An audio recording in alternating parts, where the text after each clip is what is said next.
Welcome to Free Science Fiction Stories. Today's story is Shattered City, Urban Combat, where Sergeant Kade leads his squad through a ruined metropolis overrun by deadly alien combatants, evolving into an unstoppable force. When humanity's strict rules of engagement fail, Kade's team must decide whether to follow orders or do whatever it takes to survive. Shattered City, Urban Combat. Sergeant Kade moved through the shattered streets, his boots crunching over debris as he scanned the ruins ahead. The skyline had been reduced to skeletal towers, the remains of once thriving buildings now little more than hollowed-out husks. The air was thick with dust, hanging motionless in the dim, overcast light filtering through the clouded sky. The squad moved cautiously, stepping over collapsed concrete slabs, past rusted-out vehicles long abandoned.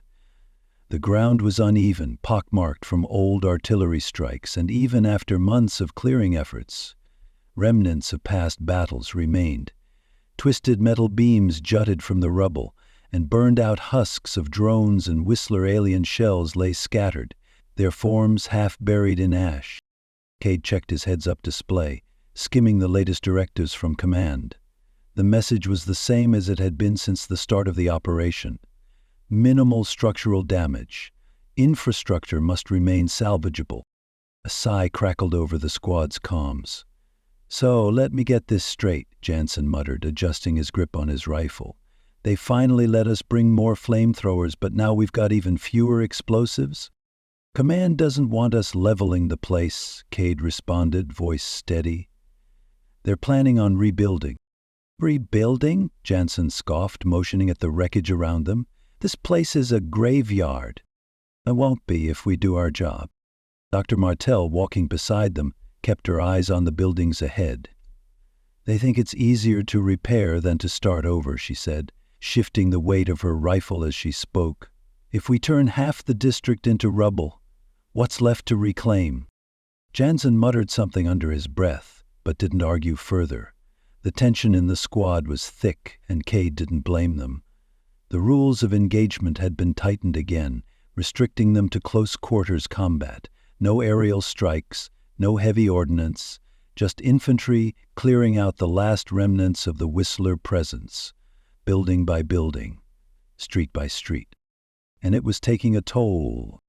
The squad moved deeper into the ruins, weaving through the tight, debris-choked streets, past broken archways and through alleys lined with the rusting remains of civilian transports. There was no wind, no movement, only the hollow, eerie quiet of a place abandoned. And then, just ahead, the rubble shifted. A low metallic scraping sound echoed between the buildings. Kade froze, raising a fist. "Halt!" The squad dropped into position, weapons up, scanning the ruined streets. A figure emerged from the wreckage, a scout, moving cautiously, rifle raised. He was 10 meters ahead of them, stepping lightly over a collapsed concrete beam. Then, the ground beneath him gave way. The Whistler came from below.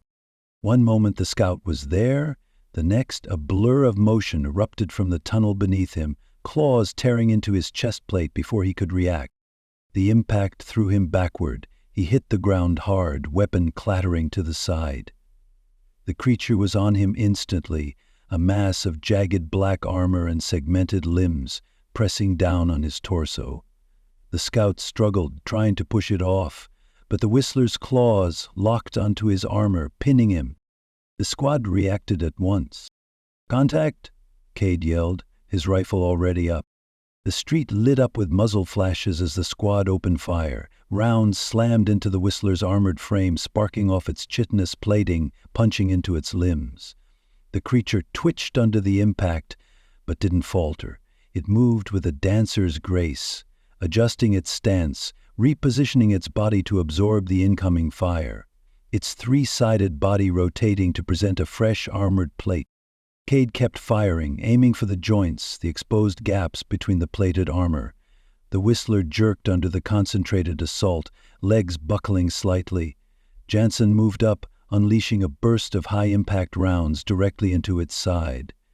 The creature let out a shrill, clicking hiss, then collapsed, its body shuddering before falling still. Silence followed, the echoes of gunfire fading into the ruins. Jansen exhaled sharply, lowering his rifle. That took too many rounds. Kade approached cautiously, rifle trained on the Whistler's unmoving form. Its armored plating was thicker than before, reinforced, as if layered with additional plating. It had adapted. Martel knelt beside the fallen scout, running a quick assessment. "He's breathing," she confirmed. "Broken ribs, but he'll live. We'll get him patch-up, but he needs to get out of here, quick." Kade stared down at the dead Whistler. The thing was different. They had fought them before, but this, heavier, more resilient, built to soak bullets, the usual delicate hands of the smaller ones, tools used to manipulate and dismantle, had been replaced with scything, talon-like blades. Jansen nudged the creature's motionless limb with the toe of his boot. "They're not fixing things anymore." Martel looked up. "No," she said grimly. "They're done building." Kade exhaled, tightening his grip on his weapon. "Then it's time we tear them down." The apartment complex loomed ahead, a shattered monolith of concrete and steel, its lower levels partially collapsed from earlier fighting. Rows of shattered windows stared down at them like empty sockets, dust swirling in the faint breeze through the ruined building. Kade eyed the faint markings of past firefights along the entrance. A charred doorway, bullet-ridden walls. Dried blood pooled near the steps. "This is the one," Jansen muttered, scanning the structure, with his rifle raised. Kade gave a short nod. "Intel says Whistlers have been using it as a staging ground. We clear it, we get one step closer to securing the block." "And we're doing it without explosives," Jansen muttered, shaking his head. "Fantastic." Whistlers were very susceptible to two things: electric shocks and anything that had enough force to shatter their carapace, so explosives were the most practical solution to the alien problem. Unfortunately, buildings were also susceptible to explosives. The squad stacked up near the entrance, their boots crunching over broken glass and debris. The door was already missing, ripped from its frame long ago, leading into a dark hallway filled with collapsed ceiling panels and scattered furniture. Martel adjusted her grip on her weapon, her expression unreadable behind her faceplate. "I hate these places," she muttered. "Too many places to hide." Kade understood. The Whistlers were fast, their movements unnatural, their tactics unpredictable. They had cleared dozens of buildings like this one, and each time it felt more like they were walking into an ambush designed just for them. He took a steadying breath and motioned forward. "Let's move." The squad entered the building in pairs, their boots silent against the dust-covered floor. The first hallway was narrow, lined with broken apartment doors hanging off their hinges. Shadows stretched long across the corridor, the emergency lights flickering dimly. Jansen moved up first, rifle raised as he checked the nearest room. "Clear." Kade followed, motioning Martel and another soldier to cover the stairwell ahead. They needed to clear each level methodically, fast, efficient, no wasted movement. They passed a stained couch, overturned furniture, scattered belongings from people who had lived here before the war. Faded family photos sat in broken frames along the walls, forgotten remnants of a life that no longer existed. Then, something scraped in the vents above them. Everyone froze. The sound was faint. Metal on metal, shifting weight, deliberate movements. It wasn't the building settling. It wasn't the wind. Kade's grip tightened on his rifle. He flicked his gaze toward the ceiling. The vent cover was partially dislodged. Jansen whispered, "I really don't want to check that." The moment stretched too long. Then the vent cover crashed down, and the Whistler dropped with it. It landed right in the middle of the squad, all motion and jagged limbs, its armored exoskeleton reflecting the dim light. Kade had only a second to react before the creature lunged toward the nearest soldier, knocking him off his feet. Gunfire erupted, bullets sparking off the Whistler's plating as it moved with inhuman speed, twisting away from the shots. It lunged at Jansen next, its claws slashing toward his chest. He barely managed to sidestep, firing into its side at point-blank range. The rounds punched into the creature's torso, forcing it to stagger back, but it didn't go down.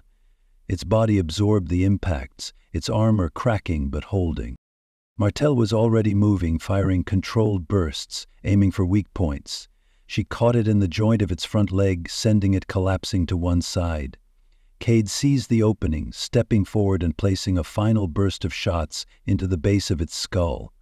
The creature jerked once, then went still. They'd still have to burn the corpse to be sure. The silence after was deafening. Jansen exhaled sharply, stepping back, his rifle barrel still smoking. That was closer than I liked. Martel knelt beside the Whistler's body, running a hand over the cracked plating. They're reinforcing their exoskeletons, changing its structure as well to counter our ammunition.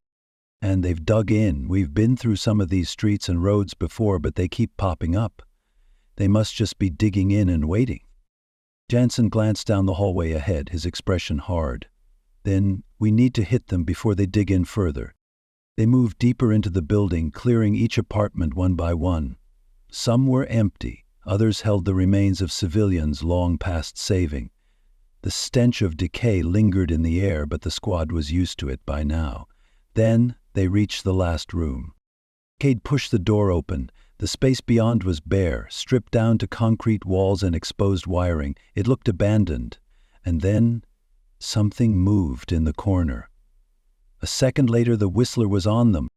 It moved faster than the last, a blur of dark limbs and armor so thick their first shots barely slowed it down.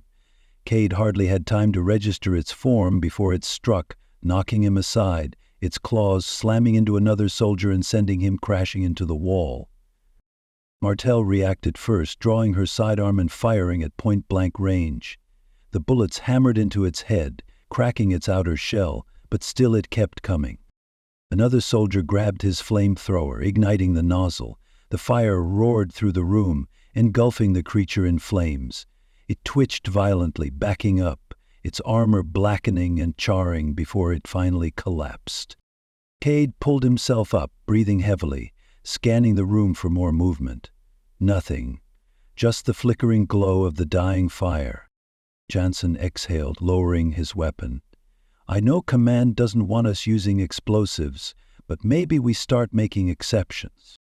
Kade looked around at the ruined apartment, at the scorched walls and bullet-riddled remains of the fight.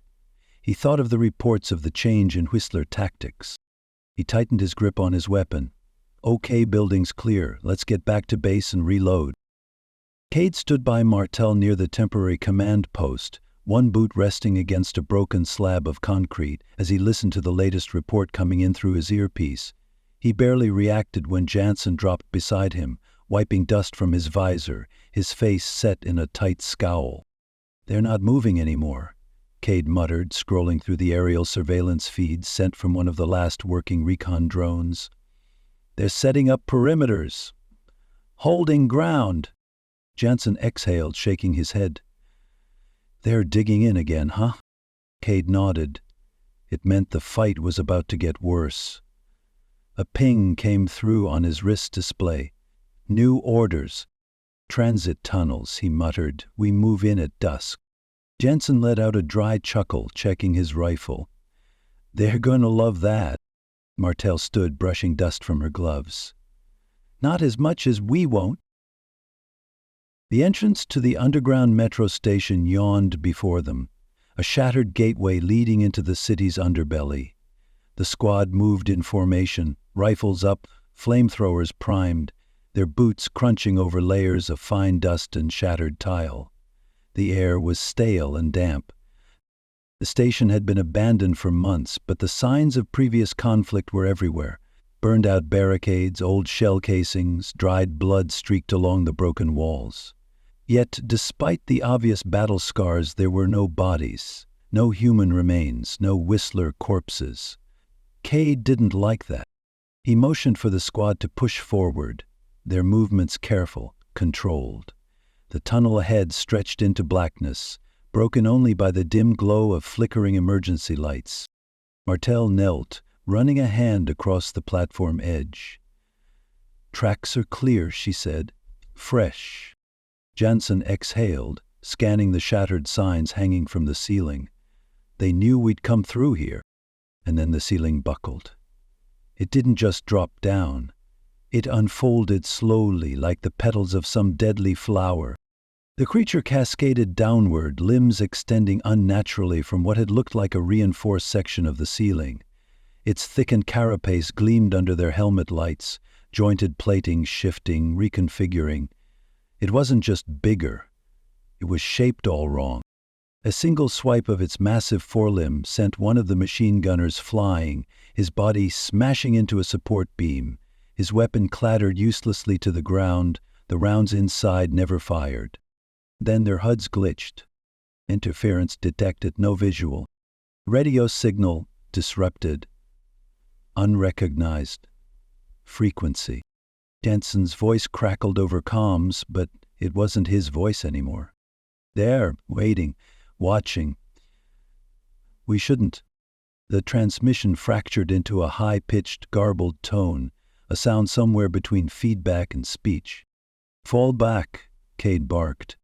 Gunfire erupted, bullets slamming into the creature's reinforced armor, sparking harmlessly off its plating. The thing shifted, rolling sideways on its three-legged base, twisting in a way that bent physics, adjusting mid-strike to avoid lethal rounds. Martel switched to armor-piercing ammunition, lining up a perfect shot. She fired. The rounds found purchase, punching through a section of its exposed underbelly. The creature froze, and then let out a sound none of them had ever heard before. It wasn't a shriek, it wasn't chittering, it was a scream, almost human. Kade's gut went cold. Then the Whistler grew another arm. A jagged secondary limb hidden beneath its plating ripped through its own damaged torso, extending like a bone saw unfolding from inside its body. Jansen dumped a whole magazine into it, but the Whistler shifted its plating in real time, absorbing the shot with fresh armor. "This isn't enough," Jansen gritted out, reloading and switching to short, controlled bursts, trying to slow it down. The creature studied them. Martel grabbed a detonator charge from one of the fallen soldiers. "Back up," she yelled, setting the timer and tossing it down the hallway. The creature snapped its head toward the movement. It recognized what she was doing, and it ran toward it anyway. The explosion ripped through the tunnel, sending shock waves through the collapsing structure. A cloud of shattered concrete and steel rained down, burying the thing beneath tons of rubble. The squad coughed, engaging their armored faceplates to filter the dust. "Yeah, Command's gonna love that. Everything we're doing is just great," Jansen muttered, shaking off debris. Kate stood slowly, glancing at Martel. She met his gaze evenly. "They wanted us to move in without damaging anything," he said. She wiped blood from her visor. That wasn't an option. Kade exhaled, checking his ammo. The fight wasn't over yet. The battle for the city had changed. It was no longer just about clearing out some hidden bugs. It was about who would last longer. A battle of attrition. The wind howled through the ruined district, whipping dust and ash through the skeletal remains of once thriving buildings. Kade stood at the base of a shattered office tower, his jaw clenched, visor darkened against the glaring afternoon light. The squad was reeling. 2 dead, 3 wounded. The Whistlers had been waiting for them in the tunnels, set the ambush, used overwhelming force, and nearly wiped them out. Now, their machine gunner was gone, their smaller weapons running low on fuel and ammunition. And worst of all, the Whistlers weren't chasing them. They were holding ground, digging in. Kade wiped the sweat from his forehead and looked at the reinforced structures around them. Concrete, rebar, steel, more than enough to crush anything underneath it. The buildings might be unstable, but they were still standing, and right now, that was the problem. His HUD flickered as Command relayed new orders. Proceed with controlled clearance, no collateral destruction. Maintain salvageability of urban infrastructure. Kade exhaled sharply, fists tightening. The words were meaningless. They had just crawled out of a massacre, and command still wanted them to treat this like a cleanup job. Jansen staggered up beside him, clutching his side, his armor dented from the tunnel fight. "What's the call, Sarge?" Kade stared at the reinforced high-rise looming over them, then down the street, where the Whistlers had set their latest kill zone. They were adapting faster than command understood. The soldiers were meat in a grinder, trapped by an enemy that was fighting on its home turf. He looked back at the bodies, men he had trained with, men who trusted him. The call wasn't hard. "We bury them." Jansen let out a quiet chuckle, half in disbelief, half in grim acceptance. "Our guys or the Whistlers?" Kade motioned for Martel. "How much ordnance do we have left?"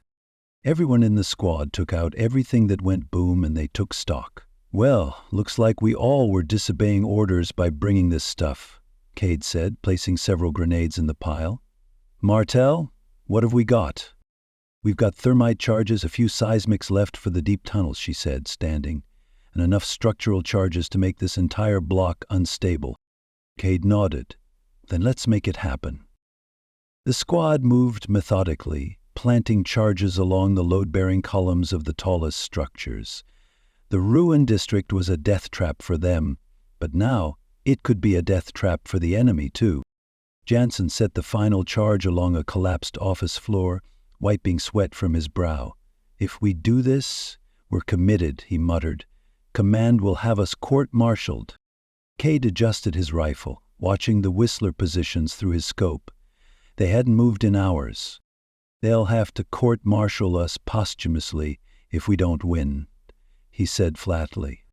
Martel tapped her earpiece. "Movement. I think they're onto us." Kade checked his detonator. One press, and the entire street would come down. He let out a slow breath. No turning back. "Do it," he ordered. The explosion ripped through the ruins like a thunderclap. A deep, thunderous groan rolled through the streets as the first building tilted. Then gravity took hold.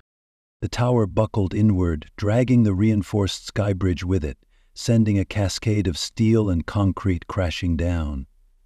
The entire southern flank of the Whistler fortifications disappeared in a storm of debris, dust billowing through the streets like a wave. Jansen and Martel took cover as the shock wave hit, sending smaller debris clattering across the broken pavement. And then the wailing started. It wasn't human. The Whistlers were buried alive, their chitinous shells crunching under the weight of collapsing infrastructure. The few that survived emerged half-crushed, their movements erratic, limbs shattered, desperately trying to crawl free. Kade didn't hesitate. "Light 'em up." The squad moved in, flamethrowers roaring to life, gunfire crackling through the dust cloud. The Whistlers that had survived the collapse were torn apart in the kill zone. Their ambush had been turned against them. The dust settled. The once entrenched enemy was nothing but crushed armor and shattered limbs. Jansen let out a low whistle, slumping against a slab of rubble. "That's going to be hard to explain." Martel kicked aside a burnt-out Whistler limb, turning it over with her boot. "They reinforced their exoskeletons," she muttered, "and we just proved it wasn't enough." Kade barely heard them. He was looking at the bodies. The squad had won, but the cost was stacked in the streets around them. Their own dead, the shattered ruins of what was once a city. The battle had been about preserving infrastructure, but they had turned the city into a graveyard. He pulled his earpiece back on. Command was waiting. "Sergeant Kade, report." Kade's hands were still clenched around his rifle, even though there was no one left to fight. He looked around one last time. The silence of the ruined district pressed down on him. The sectors cleared. A pause. Then, Command's response. "We detected multiple unauthorized demolitions. You were given direct orders not to cause further structural damage." Kade exhaled slowly. "They're still thinking about the buildings. Not the people." He looked at Martel, her armor scorched, a cut bleeding just below her visor. She held his gaze, expression unreadable. Jansen wiped blood from his mouth, grinning through cracked lips. Martel spoke first. "Let them court-martial us." Jansen snorted. "Yeah. After they figure out who else they'd send in next time." Kade rolled his shoulders, wincing at the deep ache of exhaustion. He clicked his earpiece. His voice was steady. "Yes, but we won." A long silence on the other end. Then, "Stand by for extraction." Kade let his head drop back, staring up at the sky. They were going home. Enjoy this story? Subscribe to Free Science Fiction Stories for daily sci-fi adventures.